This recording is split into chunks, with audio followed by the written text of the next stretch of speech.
No, I don't think so, no, because it doesn't have the sort of ambition that the Soviet Union had. All these bureaucrats, are of a very, very different stuff, made of a very different stuff from the Russians. The Russians are Russians. I mean, that's something very important which we must never forget.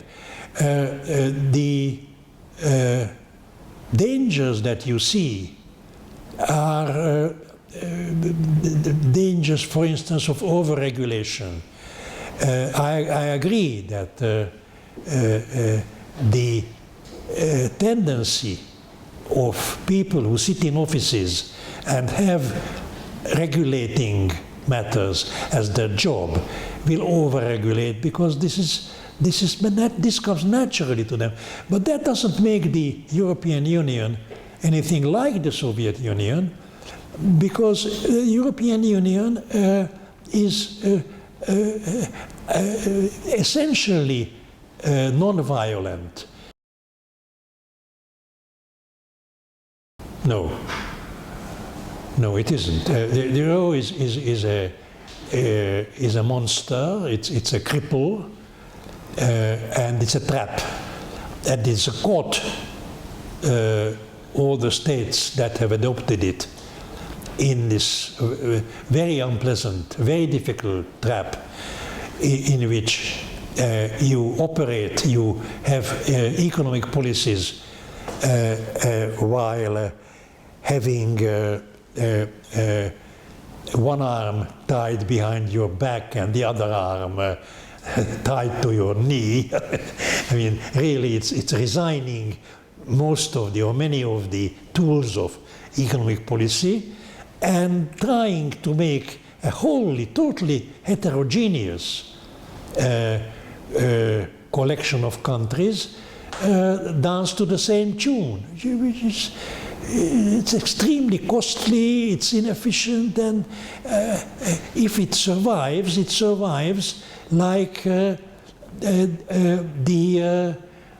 man in the wheelchair survives.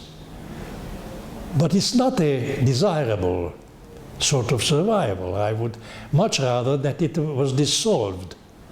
But there won't be the courage to dissolve it.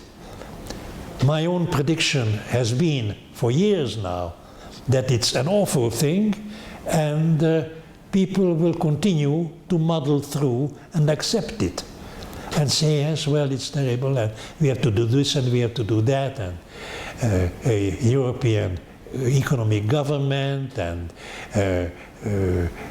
regulation of banking on a European scale, and all kinds of tinkering which can only bring worse, a more inefficient economy. The culture is so, the culture of Europe and most European states is so different from the Argentinian one. I sort of find it difficult to see the two to go the same way. What I think I would say in favor of your,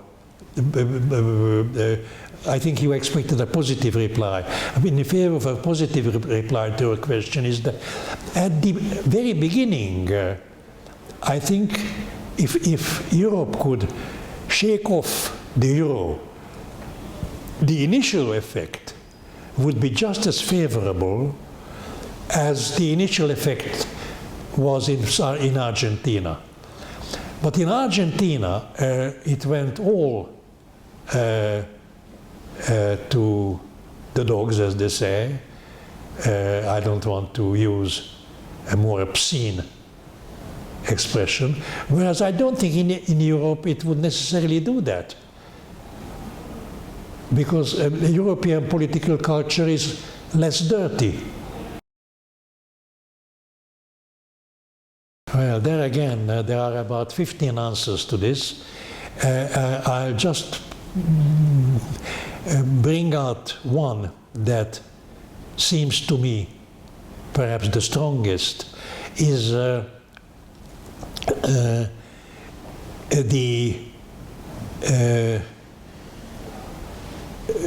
costless transfer of technology. That is,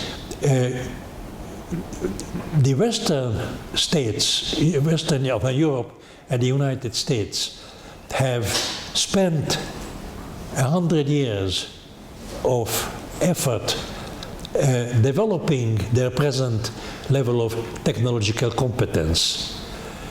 And for the Chinese and the Indians, it's all available on a platter like that. Doesn't cost them anything.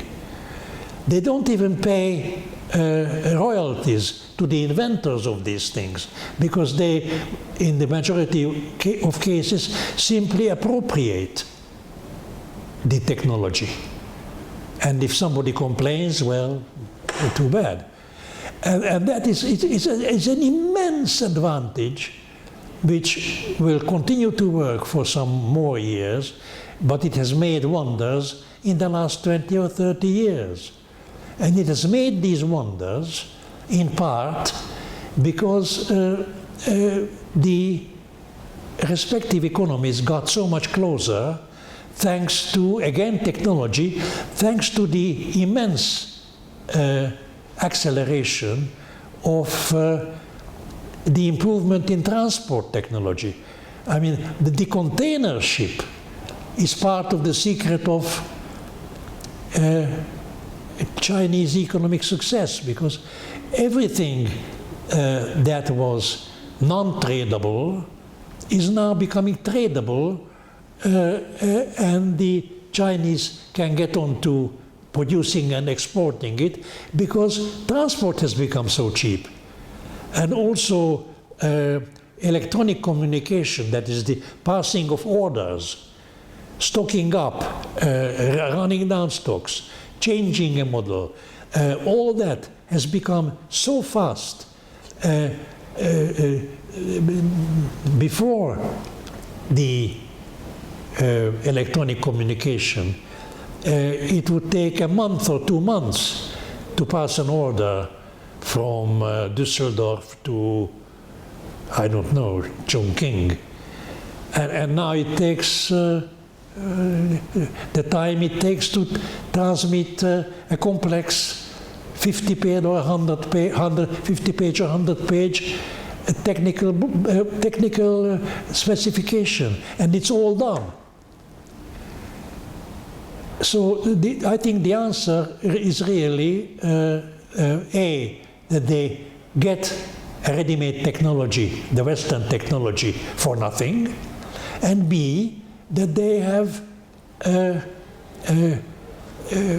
sort of got closer, like Siamese twins, so close to the highly advanced Western economies. And they are becoming highly advanced with giant steps.